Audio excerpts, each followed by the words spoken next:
Iran के अलग अलग शहरों में लगातार प्रदर्शन की ऐसी तस्वीरें सामने आ रही हैं। वहां प्रदर्शनकारी ईरानी सरकार के वार्ताकारों के खिलाफ जबरदस्त नारेबाजी कर रहे हैं, समझौते को देश के लिए नुकसानदेह बता रहे हैं। दरअसल ईरान में विवाद इस बात को लेकर है कि अमेरिका के साथ होने वाली इस डील की कीमत क्या चुकानी होगी। ये एक बड़ा सवाल है। कट्टरपंथी गुटों का मानना है कि युद्ध टालने और प्रतिबंधों से राहत पाने के बदले ईरान को अपने परमाणु कार्यक्रम और रणनीतिक ताकत पर समझौता करना पड़ सकता है। ईरान में डील के खिलाफ प्रदर्शन हो रहे हैं, वहीं डोनाल्ड ट्रंप इस डील को अमेरिका की जीत बता रहे हैं। आगे इस डील पर 19 जून को स्विट्जरलैंड के जिनेवा में औपचारिक हस्ताक्षर होने वाले हैं।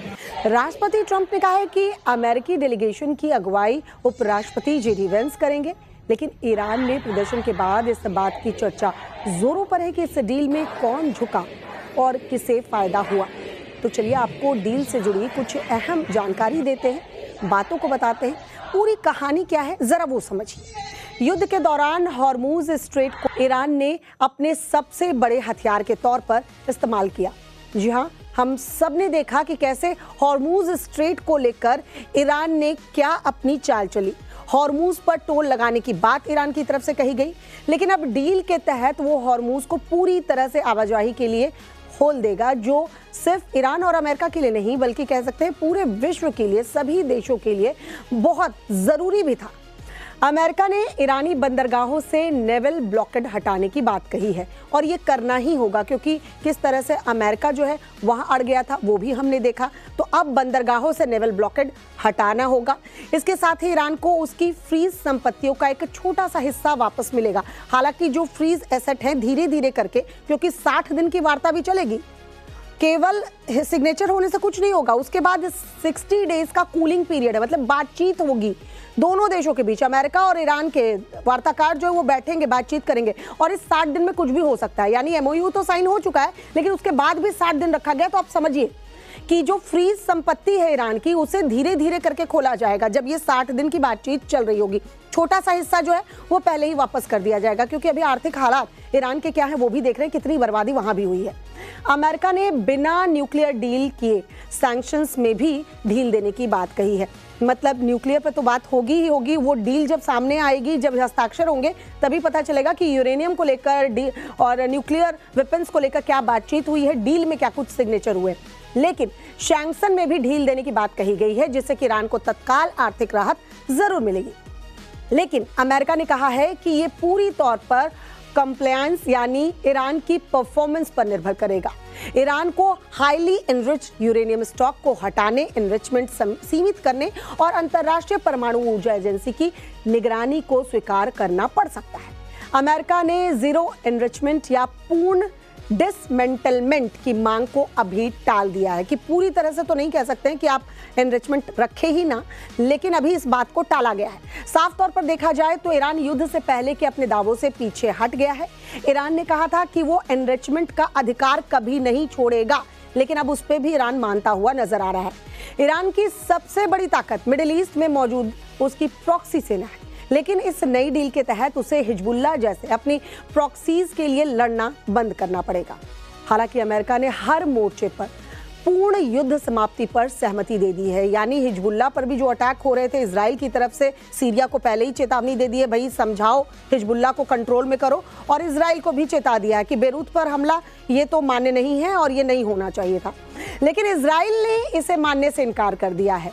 हिजबुल्लाह जैसे प्रॉक्सी सेना के कमजोर होने का मतलब है ईरान के क्षेत्रीय प्रभाव पर इसका सीधा असर पड़ेगा। अमेरिका चाहता है कि ईरान अपने बैलिस्टिक मिसाइल प्रोग्राम पर रोक लगाए, साथ ही हूती विद्रोहियों और हिजबुल्लाह जैसे संगठनों की मदद बंद करे। बैलिस्टिक मिसाइल प्रोग्राम पर ईरान का कहना है कि वो इस मामले पर समझौता नहीं करेगा, लेकिन आने वाले 60 दिनों की बातचीत में ईरान पर इस मामले में दबाव बढ़ सकता है। 60 दिनों की बातचीत ये काफी अहम है, सिर्फ हस्ताक्षर ही इंपॉर्टेंट नहीं है 19 जून को जो होने, ये 60 दिन भी उतने ही इंपॉर्टेंट है।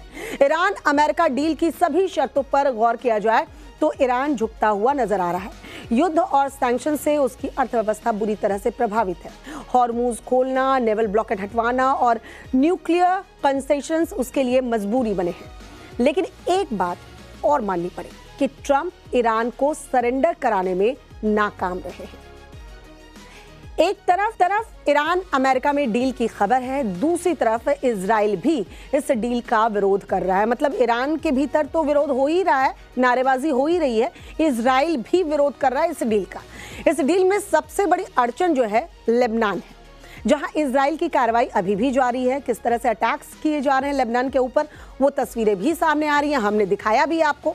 इसी बीच दक्षिणी लेबनान में वॉर कवर कर रहे एक रिपोर्टर पर ड्रोन अटैक की तस्वीर सामने आई।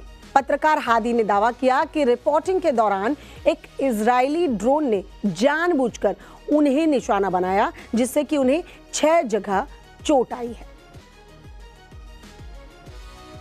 उधर अमेरिकी राष्ट्रपति ट्रंप G7 की बैठक में हिस्सा लेने के लिए इस वक्त फ्रांस के शहर एवियन में मौजूद हैं। ईरान के साथ डील से गदगद डोनाल्ड ट्रंप इजराइल के रवैये से नाराज नजर आ रहे हैं। अब उल्टा हो गया, इजराइल के साथ खड़े थे, अब इजराइल के रवैये से नाराज नजर आ रहे हैं। उन्होंने साफ तौर पर क्लियर कहा है कि डील से कुछ देर पहले लेबनान की राजधानी बेरूत पर हमला उन्हें बिल्कुल पसंद नहीं आया। यानी जो ट्रंप को पसंद नहीं आए इजराइल अब वो ना करे, ऐसा ट्रंप कहते हुए नजर आ रहे हैं। ट्रंप ने यहां तक कह दिया कि हिजबुल्लाह का मामला सीरिया को देखना चाहिए और इजराइल को इस मसले से बाहर निकल जाना चाहिए। और चलिए अब आगे बढ़ते हुए आज की सुपर 6 अहम स्टोरीज दिखा देते हैं आपको। G7 समिट में शामिल होने के लिए प्रधानमंत्री मोदी फ्रांस के एवियन शहर पहुंच गए हैं, जहां G7 शिखर सम्मेलन से इतर वो कई द्विपक्षीय बैठक में शिरकत करेंगे। पीएम ने पोस्ट करके लिखा है, वर्ल्ड लीडर्स के साथ प्रमुख वैश्विक मुद्दों पर वार्ता के लिए उत्सुक। कल एवियन में पीएम मोदी और अमेरिकी राष्ट्रपति ट्रंप की मुलाकात होनी है। राम मंदिर में चढ़ावे में गड़बड़ी को लेकर धर्म सेना और यूथ कांग्रेस ने एफआईआर दर्ज करने की मांग की है। उधर एसआईटी ने लगातार दूसरे दिन राम मंदिर परिसर में जांच की है। उधर संदिग्ध टिन्नू यादव ने खुद को बेगुनाह बताया है। उसकी पत्नी ने नवभारत से कहा कि टिन्नू को फंसाया जा रहा है। अखिलेश यादव ने एसआईटी पर सवाल उठाते हुए कहा कि सनातनियों को ठेस पहुंची। डिजिटल डेमोक्रेसी डायलॉग में सीएम योगी ने माफिया राज को खत्म करने को लेकर दिलचस्प वाकया सुनाया।